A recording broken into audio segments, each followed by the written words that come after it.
मोदी को कहा कि आप G7 की मीटिंग कनाडा से वापस जाते हुए वॉशिंगटन रुकते जाएं, तो नरेंद्र मोदी ने कहा मेरी पहले ही कुछ असाइनमेंट्स हैं, तो कमिटमेंट्स हैं, मैं नहीं रुक सकता, तो वो चले गए। अब पता चला है कि basically Donald Trump Narendra Modi और जनरल आसिम मुनीर की मुलाकात करवाना चाहते थे और इस बात का नरेंद्र मोदी को पता चल गया कि मुझे ये इसलिए व्हाइट हाउस बुला रहे हैं और उन्होंने सिंपली कह दिया नो, मैं नहीं आ सकता। बीबी मैं तो हैरान हो गया हूं। तो फिर पाकिस्तान ने दरखास्त की कि आप हमारी आपस में सुलह करवाएं, सब कुछ करवाएं। नरेंद्र मोदी ने ट्रंप के साथ मुलाकात से इनकार किया है। बाजार ये नजर आता है कि ट्रंप का इरादा ये था कि आसिम मुनीर और मोदी को आमने सामने बिठा दिया जाए। अमेरिका के सदर डोनाल्ड ट्रंप ने भारत के वजीर आजम नरेंद्र मोदी को व्हाइट हाउस बुलाया, लेकिन उन्होंने रिफ्यूज कर दिया।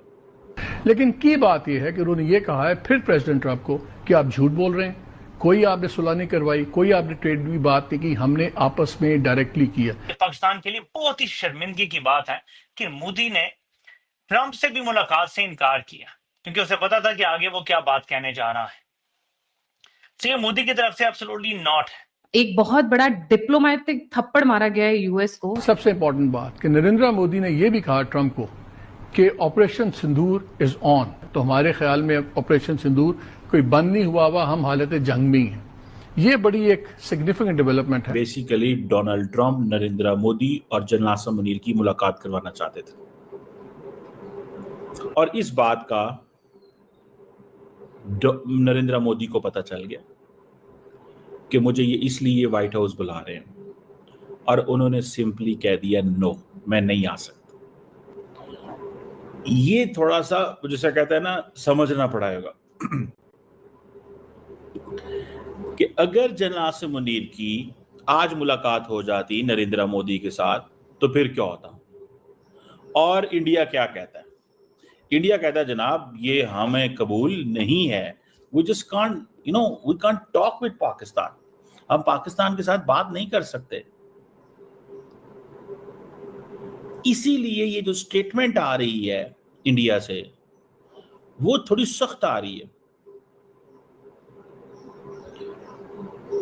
बड़ी सख्त स्टेटमेंट आ रही है इंडिया से, ये थोड़ी समझने की जरूरत है।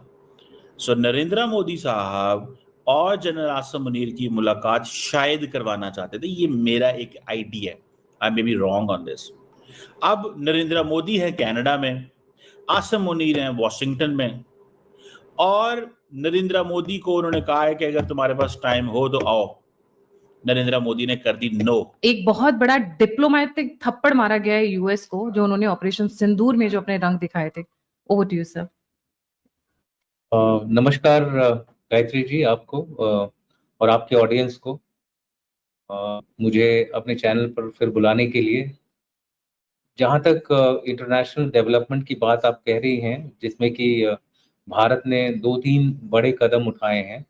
सबसे पहले तो भारत ने कनाडा में जाकर के यह साबित कर दिया है कि भारत जो है अब इग्नोर नहीं किया जा सकता, यानी कि हम भारत को अब अनदेखा नहीं कर सकते हैं।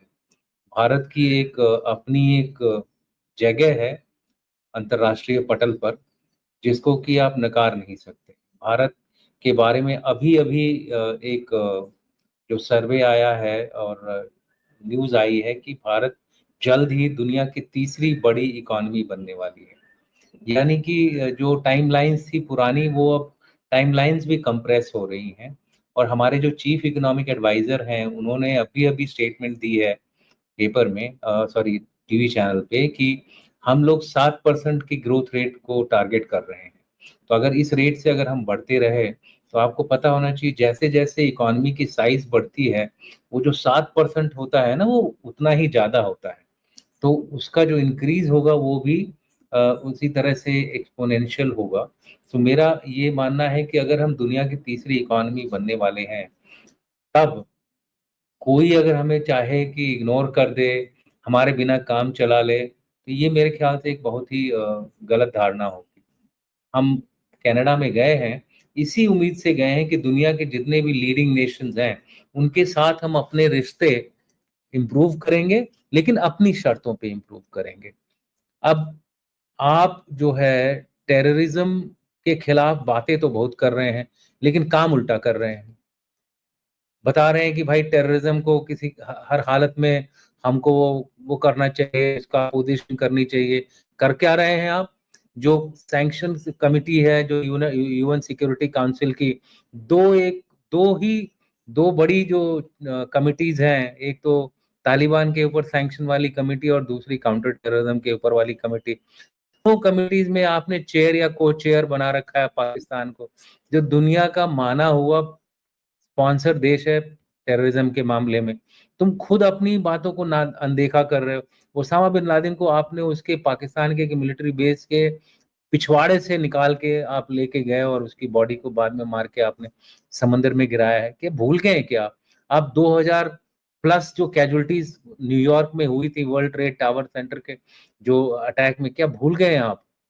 26/11 में जो 166 के करीब कैजुअलिटीज हुई थी, 166 या 200 के करीब कैजुअलिटीज हुई थी, उसमें अंतरराष्ट्रीय लोग भी थे, खाली भारतीय नहीं थे। आप भूल गए हैं क्या? पहलगाम अटैक, जिसके कि अब अनगिनत प्रूफ आपको दिखाए जाएंगे, भूल गए हैं क्या?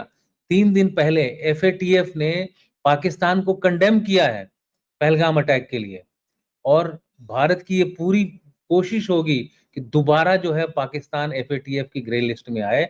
क्यों? 3 बार वो पहले ही आ चुका है। 2008 से पाकिस्तान 3 बार ग्रे लिस्ट में आ चुका है। एक ऐसा देश जो थप्पड़ खा खा करके भी अगर सुधरता नहीं है, तो आप उसको बार बार सपोर्ट किस लिए कर रहे हैं? आप ये तो वही बात हो गई ना कि जो चोरी कर रहा है उसी को